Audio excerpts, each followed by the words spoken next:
On m'a dit qu'il y avait un problème ici, j'arrive sur les lieux, je vois pas de mécanisme causal, on dirait pas que la personne est tombée de quelque part, je vois pas de verre, de liquide corporel, d'eau, d'électricité, de feu, de fumée, donc c'est sécuritaire.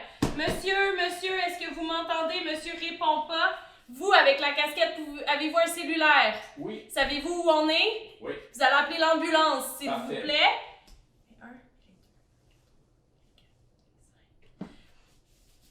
Donc, ma victime ne respire pas.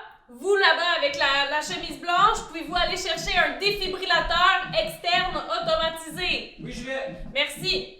7, 8, 9, 10, 11, 12, 13, 14, 15, 16, 17, 18, 19, 20, 21, 22, 23, 24, 25, 26, 27, 28, 29, 30.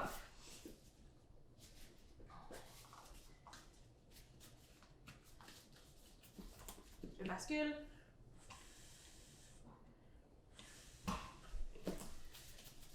1, 2, 3, 4, 5, 6, 7, 8, 9, 10, 11, 12, 13, 14, 15, 16, 17, 18, 19, 20, 21, 22, 23, 24, 25, 26, 27, 28, 29, 30.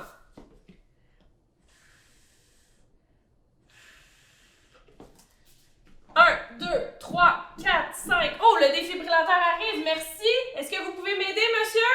Non. Non? OK, merci.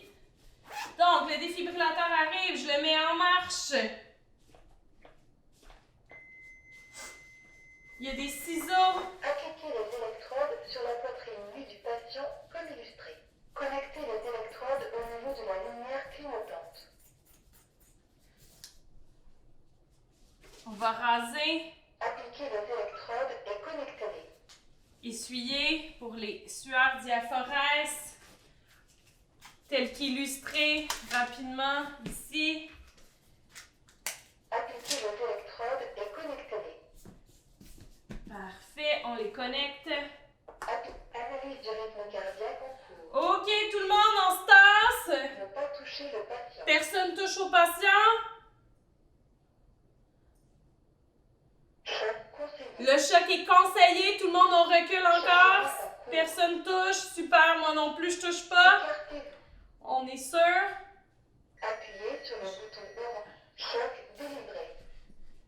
1, 2, 3, 4, 5, 6, 7, 8, 9, 10, 11, 12, 13, 14, 15, 16, 17, 18, 19, 20, 21, 22, 23, 24, 25, 26, 27, 28, 29, 30.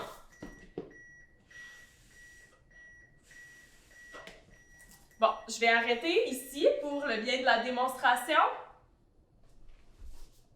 Comme vous voyez, la démo est conforme à tout ce que vous avez vu au niveau du protocole de l'évaluation primaire. Donc, on a fait les lieux, l'état de conscience, on a vérifié aussi le mécanisme causal dans les lieux, l'état de conscience. État de conscience, ça rime inconscience, ambulance. On a appelé, vérifié la respiration, défibrillateur, simultanément aux compressions pour perdre le moins de temps possible. 2 insufflations à chaque 30 compressions. Dès que le défibrillateur est arrivé, c'est ça qui a été installé puisque c'est ça la priorité. S'il y avait eu quelqu'un qui avait pu m'aider, moi j'aurais pu maintenir les compressions ou vice-versa pendant que le DEA s'installait. Je vais faire des compressions et utiliser le DEA qui va réévaluer à chaque 2 minutes jusqu'à ce que quelqu'un de plus qualifié vienne me relever, en l'occurrence les ambulanciers. Je pourrais échanger avec quelqu'un au niveau des compressions, donc la personne se mettrait en face de moi et elle pourrait justement faire les compressions. Moi, je pourrais la coacher si elle en a jamais fait pour être certaine qu'elle va à une profondeur de 5 à maximum 6 cm, qu'il y a une bonne décompression aussi, qu'on est vraiment situé au bon endroit au niveau de la poitrine de la victime. Donc, je la coach à ce niveau-là. Une autre des raisons pourquoi j'arrêterais, c'est que je suis toute seule et je suis extrêmement épuisée. On se rappelle, malheureusement, une victime, c'est mieux que 2.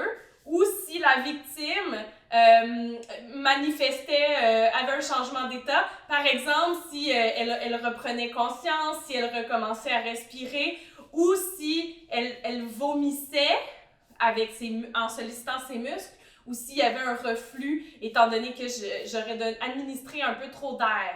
Si ma victime vomit, rapidement, je la tourne sur le côté, je vais nettoyer et on va reprendre aux compressions. Donc, voici pour la démonstration de la réanimation cardio-respiratoire. Pour ceux et celles qui font l'évaluation pour obtenir la certification, c'est à peu près le style de prise en charge qu'on s'attend de vous. Votre instructeur sur place, votre évaluateur sur place vous donnera plus d'informations.